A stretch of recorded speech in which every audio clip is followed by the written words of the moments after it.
Bismillahirrahmanirrahim. Assalamualaikum warahmatullahi wabarakatuh. Alhamdulillahi rabbil alamin. Wassalatu wassalamu ala ashrafil anbiya'i wal mursalin. Nabiyyina Muhammadin wa ala alihi wa sahbihi ajma'in. Amma ba'du. Allahumma inna nas'aluka ilman nafi'an wa rizqan tayyiban wa amalan mutaqabbala. اللهم انفعنا بما علمتنا وعلمنا ما ينفعنا وارزقنا علما وهدى وتقا وعفافا وغنى يا رب العالمين. Ikhwatal iman, kaum muslimin dan muslimat yang berbahagia, alhamdulillah kita berjumpa kembali dalam kajian rutin Markas Inayah Saudi Arabia. Insyaallah pada kesempatan yang sangat berkah ini bersama saya Al-Faqir ilallah Azza wa Jal, kita sama-sama kembali mengkaji dan membahas tentang pokok-pokok keimanan yang disadur dari kitab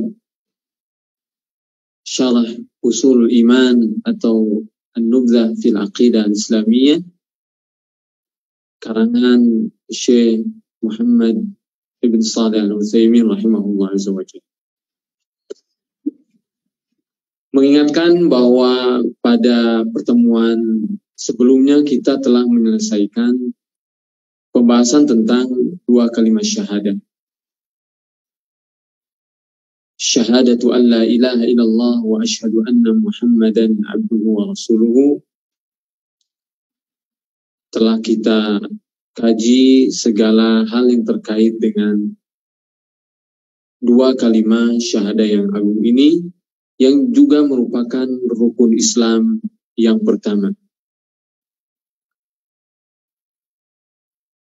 Pada kesempatan yang berbahagia ini, insya Allah kita akan melanjutkan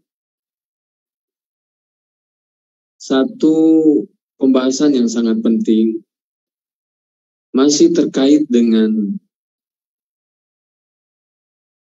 tema dua kalimat syahadah dan juga rukun Islam yang lain. Tentu pembahasan tentang rukun-rukun Islam yang dituangkan oleh Syekh dalam risalahnya tidak dalam pembahasan fikih yang seperti biasanya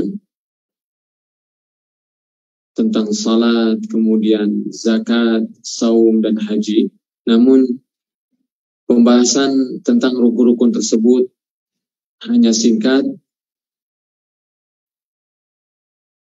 yang dihubungkan dengan tema dari kitab atau risalah tersebut, yaitu pokok-pokok agama. Jadi pembahasan Syekh rahimahullah lebih kepada bahwa rukun-rukun Islam tersebut bagian dari pokok-pokok agama yang sangat penting. Sedangkan pembahasan secara fikihnya tentu Syekh rahimahullah telah mengulasnya dengan panjang lebar di dalam karya-karya beliau, terkhusus di bidang fikih seperti kitab fenomenal beliau yaitu Asy-Syarh Al-Mumti'. Di sanalah beliau mengulas tentang 5 rukun atau 4 rukun Islam yang lain, mulai dari salat, kemudian haji, salat, kemudian zakat, kemudian saum dan haji, ya, dengan panjang lebar dan juga detail. Sekali lagi, pembahasan kita tentang rukun-rukun Islam kali ini hanya sekedar penegasan bahwa rukun-rukun tersebut adalah bagian dari pokok-pokok agama Islam atau rukun-rukun Islam. Kemudian Syekh Shalih Al-Utsaimin rahimahullah membahas tentang buah dari setiap rukun-rukun Islam tersebut. Beliau memulai dengan pembahasan tentang buah dari rukun yang pertama, yaitu asyhadu an la ilaha illallah wa asyhadu anna muhammadar rasulullah. Kata beliau, wa min samarati hadhihi syahadati al-'azimah, buah dari syahadat yang agung ini, yaitu asyhadu an la ilaha illallah wa asyhadu anna muhammadar rasulullah, tahrirul qalbi wan nafsi minar riqi lil makhluqin, membebaskan hati dan jiwa dari penghambaan, dari perbudakan kepada makhluk. Wa minal ittiba' li ghairil mursalin, dan juga pembebasan dari mengikuti selain para rasul. Karena dua kalimat syahadat, yaitu asyhadu an la ilaha illallah wa asyhadu anna muhammadar rasulullah. Syahadat yang pertama akan membebaskan hati dan jiwa kita dari penghambaan dan perbudakan kepada makhluk. Maksudnya, setelah kita mengetahui hakikat syahadatu an la ilaha illallah, kemudian maknanya dan rukun-rukun serta konsekuensi-konsekuensinya, yang jika dijabarkan kita juga akan mengenal lebih jauh tentang siapa Allah Subhanahu wa Ta'ala. Karena salah satu konsekuensi dari syahadat la ilaha illallah adalah ma'rifatullah, mengenal Allah Subhanahu wa Ta'ala dengan nama-namanya, sifat-sifatnya, dan juga perbuatan-perbuatannya. Wa Allah Subhanahu wa Ta'ala adalah ilah. Allah juga Rabb yang memiliki nama dan sifat dan agung. Nama dan sifat yang agung. Tentu semakin mengenal Allah Subhanahu wa Ta'ala, maka penghambaan kepadanya semakin tinggi. Maka sering dikatakan oleh para ulama seperti Ibnu Qayyim rahimahullah, siapa yang lebih mengenal Allah atau paling mengenal Allah Subhanahu wa Ta'ala, maka dia akan paling baik penghambaan kepadanya, paling baik ubudiyahnya kepada Allah Subhanahu wa Ta'ala. Kalau penghambaan atau ubudiyah kepada Allah sudah baik, maka hilanglah penghambaan-penghambaan, kebutuhan-kebutuhan, ketundukan-ketundukan kepada selain Allah Subhanahu wa Ta'ala. Inilah yang dimaksud oleh Syekh dalam pembahasan tadi, bahwa buah terbesar dari syahadah ini adalah tahriru al-qalb wan nafs minar riqi lil makhluqin. Sudah tidak butuh lagi dengan makhluk. Ya. Guru kami, syekh kami, yaitu Syekh Abdullah Al-Anqari hafizahullah ta'ala, yang merupakan salah satu murid terdekat Syekh bin Baz rahimahullah, beliau mengatakan biqadri 'idhami 'ubudiyatillah yahunu amrul makhluk. Masya Allah, ini kalimat yang harus ditulis dengan tinta emas. Kata beliau, Syekh Abdullah Al-Anqari hafizahullah, biqadri 'idhami 'ubudiyatillah, tergantung besarnya ubudiyah kepada Allah Subhanahu wa ta'ala lah yahunu amrul makhluk. Yahunu amrul makhluk. Maka makhluk akan menjadi kecil. Kalau makhluk sudah menjadi kecil, memang makhluk itu kecil ya, maka tidak kita butuhkan. Tidak kita harapkan. Kita tidak akan bergantung kepadanya. Kita tidak akan meminta kepadanya. Tapi kita akan memohon pada Allah saja. Kita akan berharap pada Allah saja. Karena Allah Maha Agung dan Allah Maha Besar. Sedangkan makhluk sangat kecil. Jadi ini, para ikhwan dan akhwat, buah terbesar. Ya, jika kita benar-benar memahami, kemudian mewujudkan dan mempraktikkan syahadati Allah ilaha illallah, maka hilanglah segala penghambaan, segala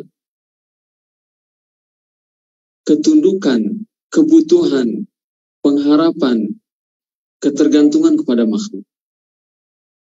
Sehingga jika kita masih berharap kepada makhluk, jika kita masih memohon, masih butuh kepada makhluk, maka ada masalah dalam syahadat. Ada masalah dalam syahadat kita. Tentu yang dimaksud kebutuhan di sini, kebutuhan yang hanya dimiliki oleh Allah Subhanahu wa ta'ala. Bukan berarti interaksi sesama makhluk manusia, itu yang dimaksud. Karena sekali lagi kita adalah makhluk sosial, ya. Tapi kebutuhan yang tidak bisa diberikan kecuali oleh Allah Subhanahu wa ta'ala.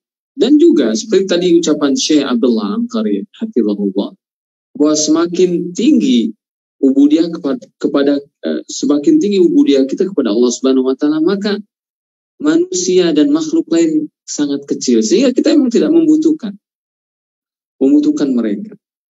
Tapi kita hanya butuh kepada Allah Subhanahu wa ta'ala saja. Sedangkan syahadat yang kedua, yaitu asyhadu anna Muhammadan Rasulullah, akan membuahkan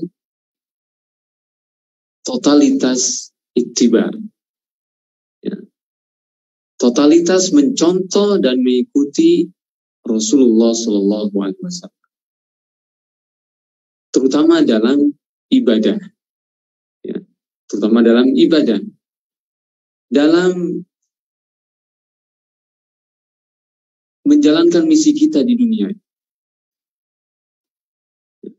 dalam mengibadati Allah Subhanahu wa ta'ala, maka kita tidak butuh kepada selain Rasulullah SAW untuk suri tauladan, untuk contoh. Bahkan bukan hanya dalam sisi ibadah, lebih dari itu kita akan menjadikan Rasulullah SAW sebagai contoh dalam setiap sisi kehidupan kita. Dalam pembinaan pribadi, begitu juga dalam membina keluarga, dan juga membina masyarakat. Mengatur pribadi, mengatur keluarga, begitu juga mengatur masyarakat dan negara. Mengatur umat, kita akan mencontoh Rasulullah Sallallahu Alaihi Wasallam. Oleh karena itu, syahadat yang kedua ini akan menghilangkan taklid, ya, buta kepada selain Rasulullah Sallallahu Alaihi Wasallam.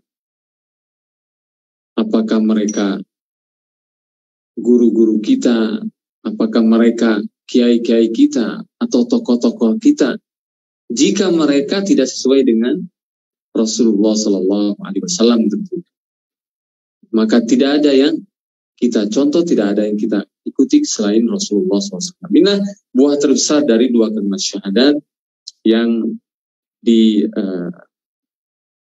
oleh Syekh Saleh Al-Utsaimin. Kemudian rukun-rukun Islam yang lain, sekali lagi penjelasan Syekh tidak membahas secara fikih. Misalnya dalam sholat beliau mengatakan bahwa sholat adalah beribadah kepada Allah dengan mengamalkannya secara istiqamah dan sempurna, baik dalam waktu dan juga dalam tata caranya. Seperti itu saja beliau menjelaskan, itulah salat. Jadi kita harus memperhatikan bagaimana menegakkan salat itu secara sempurna, ya, baik dalam waktu, dalam tata cara dan sifat-sifatnya sesuai dengan contoh Rasulullah SAW. Kemudian beliau menyebutkan buah. Jadi buah salat jika dikerjakan dengan tepat, dengan sempurna, maka buah terbesarnya adalah kelapangan dada, insyirah sadr, wa qurratul ain, dan juga penyejuk mata, wa nahyu anil fahsya'i wal munkar, bisa mencegah dari perbuatan keji dan munkar. Tentu buah-buah tersebut berdasarkan dalil, ya. Dan ini menjadi barometer salat kita. Apakah salat kita telah membuahkan ketenangan, kelapangan dan jiwa, kelapangan hati? Makanya Rasulullah SAW jika sedang dihadapkan atau menghadapi masalah yang besar, ya, maka beliau langsung salat. Di sanalah beliau mendapatkan kelapangan dan ketenangan. Setelah beliau penat, ya, dengan berbagai aktivitas dakwah, jihad, ya, membimbing umat dan mengurus para sahabat dan umat Islam, ya, maka beliau beristirahat dengan salat. Sering beliau mengatakan kepada Bilal, ya Bilal, arihna bis salat. Karena dalam salat itulah beliau mendapatkan kelapangan dan ketenangan jiwa serta hati. Penyejuk mata, iya. Mata hati juga mata, kedua mata kita. Karena kita bermunajat kepada Allah Subhanahu wa Ta'ala. Kemudian jelas akan mencegah dari perbuatan keji dan munkar. Aqimis salata, inna salata tanha anil fahsya'i wal munkar. Maka jika kita, ya, telah mengerjakan salat, tapi kok masih berbuat keji dan munkar, tentu ada masalah dalam salat kita. Ada masalah dalam salat kita. Harus ditingkatkan, harus diperbaiki agar salat kita benar-benar menjadi pencegah dari perbuatan keji dan munkar. Kemudian dalam atau rukun yang ketiga, yaitu zakat, yang kita ketahui secara definisi adalah mengeluarkan harta yang wajib, ya, sesuai dengan kadar nisab yang telah ditentukan oleh syariat. Tapi yang terpenting dari tentang zakat ini adalah apa fungsi dan apa buah setelah kita melakukan zakat, yaitu sebagaimana yang disampaikan oleh Syekh, membersihkan jiwa, tathiru an-nafs minal khuluq ar-radhil, ya, wasadduha hajatil Islam muslim. Membersihkan jiwa dari akhlak-akhlak yang buruk. Salah satu di antaranya adalah sifat bakhil, kikir dan pelit. Maka dengan zakat, mengeluarkan zakat, sifat tersebut akan hilang, akan terkikis, dan juga tentu membantu, ya, kaum muslimin yang fakir dan miskin sehingga kebutuhan mereka terpenuhi. Rukun Islam yang berikutnya adalah saum, yang insya Allah mungkin 1 bulan lebih ya. Dari sekarang kita akan memasuki bulan Ramadan, yaitu menahan diri dari segala pembatal-pembatal saum, ya, makan, minum. Buah dari saum tersebut adalah melatih diri untuk meninggalkan kesenangan-kesenangan yang asalnya mubah, semata-mata karena menghadap kepada Allah Subhanahu wa Ta'ala. Ya, jadi yang mubah saja ditinggalkan, makan dan minum, ya, menggaul istri, mubah ditinggalkan, ya, karena mengharap kepada Allah Subhanahu wa Ta'ala.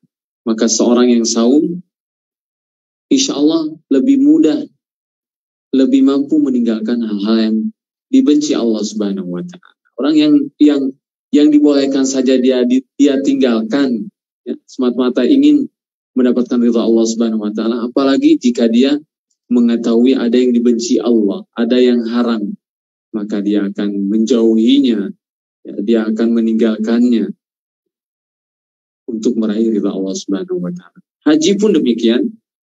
Haji yang merupakan rukun Islam yang kelima, tentu ke Baitullah Azza wa Jalla. Mudah-mudahan kita semua diberikan kemudahan oleh Allah untuk bisa menunaikan rukun Islam yang kelima ini. Dan buah dari haji, kata Syekh, adalah melatih diri untuk berkorban, untuk mengeluarkan, mengeluarkan harta, berkorban dengan harta, dengan badan, dengan raga, jiwa dan raga di jalan Allah Subhanahu wa Ta'ala. Semata-mata taat untuk Allah Subhanahu wa Ta'ala. Karena itu haji bagian dari jihad. Melatih untuk selalu siap berjuang, berjihad, berkorban untuk Allah Subhanahu wa Ta'ala. Inilah pembahasan singkat dari Syekh Shalih Al-Utsaimin tentang 5 rukun Islam dengan buah-buahnya, ya, pengaruh-pengaruhnya dalam diri kita. Sangat agung para ikhwan dan akhwat. Ternyata rukun-rukun Islam ini, ya, terutama rukun syahadat. Dan sekaligus ketika kita mengetahui buah-buah tadi, kita akan mampu mengevaluasi dan mengukur sejauh mana kualitas rukun-rukun tadi yang telah kita amalkan. Bagaimana syahadat kita? Apakah telah mampu menghilangkan penghambaan diri kepada selain Allah Subhanahu wa Ta'ala? Bagaimana dengan ittiba kepada Rasulullah SAW? Sudahkah kita menjadikan Rasul sebagai contoh, suri tauladan dalam kehidupan kita, bukan saja dalam ibadah tapi juga dalam segala aspek kehidupan kita? Kemudian salat, apakah salat kita telah mampu mencegah dari perbuatan keji dan mungkar? Apakah kita telah merasakan ketenangan, kemudian kelapangan jiwa dan hati setelah melaksanakan salat? Begitu juga saum. Apakah mampu mendidik diri kita agar meninggalkan, ya, segala hal yang dibenci Allah Subhanahu wa Ta'ala, hal-hal yang dilarang oleh Allah Subhanahu wa Ta'ala. Zakat, apakah mampu, ya, menghilangkan sifat-sifat buruk tercela dalam diri kita? Haji juga demikian. Inilah para ikhwan dan akhwat, pembahasan yang sangat menarik dari Syekh Shalih Al-Utsaimin. Mudah-mudahan menjadi ilmu yang bermanfaat. Kemudian di akhir kajian ini, Syekh menegaskan bahwa rukun-rukun Islam tadi, terutama rukun yang pertama itu syahadat la ilaha illallah wa anna Muhammadar Rasulullah, jika benar-benar diamalkan, jika benar-benar diwujudkan, maka buahnya, kebaikannya bukan hanya dirasakan oleh diri kita, bukan hanya terbatas pada kebaikan dalam dalam jiwa dan raga kita saja, tapi juga kebaikan dunia, kebaikan seluruh kaum muslimin. Maksudnya bahwa umat Islam, kaum muslimin akan menjadi umat yang kuat, umat yang berjaya jika mereka benar-benar mengamalkan, benar-benar mewujudkan rukun Islam tadi. Oleh karena itu, dalam ayat yang sangat banyak bahwa kebaikan dunia ini akan kita dapatkan akan kita raih jika kebaikan agama kita telah terwujud. Maka kebaikan dunia akan kita raih. Tidak mungkin kebaikan dunia bisa kita wujudkan jika agama yang kita amalkan, agama yang kita akui, tidak kita wujudkan, tidak kita amalkan dengan baik. Ayat yang sangat masyhur misalnya, walau anna ahlal qura amanu wattaqau lafatahna alaihim barakatin minas samai wal ard walakin kazzabu fa akhadnahum ma kanu yaksibun. Ini sangat jelas bahwa kebaikan dunia, masyarakat, tentu individu dulu ya, pribadi, keluarga, masyarakat, dan sebuah umat ya, yang besar, ternyata kebaikan mereka, kebaikan dunia mereka tergantung pada kebaikan agama mereka. Jika kita tidak percaya tentang ini, ya tentu kaum muslimin, kaum mukminin harus percaya karena ini firman Allah Subhanahu wa taala. Tapi dengan bukti kita akan lebih mantap, lebih yakin. Rasulullah SAW dan para sahabat. Rasulullah SAW yang dulu hanya seorang diri. Para sahabat yang di awal dakwah Islam, as-sabiqun al-awwalun, mungkin lebih banyak dari mereka adalah kaum yang lemah. Jumlah mereka sedikit ketika di Mekah. Tapi apa yang dilakukan oleh Rasulullah SAW? Beliau mendidik, beliau membina para sahabat dengan la ilaha illallah, dengan kecintaan kepada Allah, kepada Rasul. Kemudian yang sedikit tadi menjadi pribadi-pribadi yang kuat. Pribadi-pribadi yang cinta Allah, yang cinta Rasulullah SAW, yang mencintai negeri akhirat lebih dari cintanya atau cinta mereka kepada negeri atau kepada dunia. Ketika para sahabat lemah di Mekah, dan Allah tegaskan dalam firman-Nya, wadhkuru id antum qalilun mustad'afuna fil ard takhafuna ay yatakhattafakumun nas. Mereka ketika itu lemah, ya, kemudian sedikit takut, ya, dengan kekuatan kaum kufar saat itu. Kemudian keimanan mereka, keyakinan mereka, kecintaan mereka kepada Allah Subhanahu wa taala yang menjadikan mereka istiqamah, yang menjadikan mereka kuat. Dan ketika di Mekah itu juga Allah menjanjikan bahwa kejayaan milik mereka, kemenangan milik mereka. Walaqad katabna fiz zabur min ba'di dzikr annal arda yarithuha ibadi as-salihun. Itu surat Makkiyah, turun di Mekah. Padahal para sahabat masih lemah, segelintir, tidak memiliki kekuatan secara fisik. Tapi Allah janjikan bahwa dunia ini akan milik kaum muslimin, milik kaum muwahhidin. Ya, para sahabat tidak merasakannya mungkin saat itu. Ada yang sudah meninggal di awal-awal. Ada yang syahid, padahal belum menyaksikan kemenangan dan kejayaan Islam. Tapi mereka telah menjalankan apa yang menjadi kewajiban. Makanya dalam surat An-Nur ayat ke-55 bahwa kemenangan dan kejayaan itu pasti. Wa'adallahu alladhina amanu minkum wa 'amilus shalihat la yastakhlifannakum fil ardi kama istakhlafal ladzina min qablikum. Ila akhir ayat. Ya. Kemenangan kejayaan itu pasti asal syaratnya dipenuhi. Ya'budunani wa la yusyrikuna bi syai'an. Itu yang sudah diamalkan oleh para sahabat.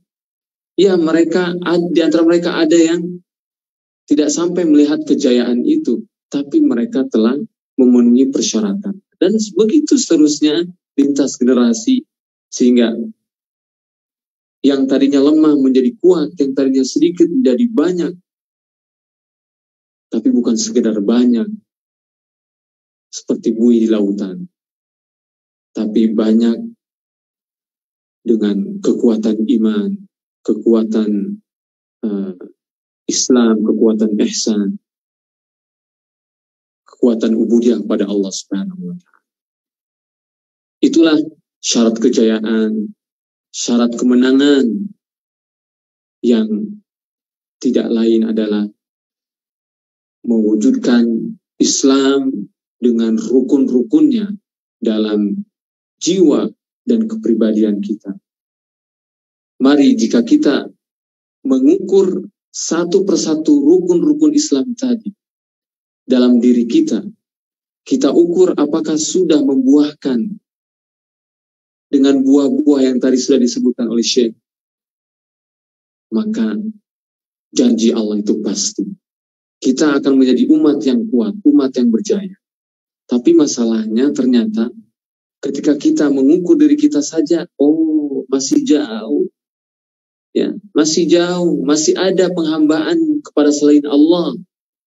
Memang bukan sujud, bukan ruku, tapi kita masih cinta kepada selain Allah lebih besar dari cinta kita kepada Allah Subhanahu wa Ta'ala. Kita masih berharap kepada selain Allah. Begitu juga sholat kita, begitu juga saum kita, begitu juga haji kita dan seterusnya. Ini para ikhwan dan akhwat, saya kira pelajaran yang sangat besar yang bisa kita petik dari penjelasan Syekh Shalih Al-Utsaimin, dan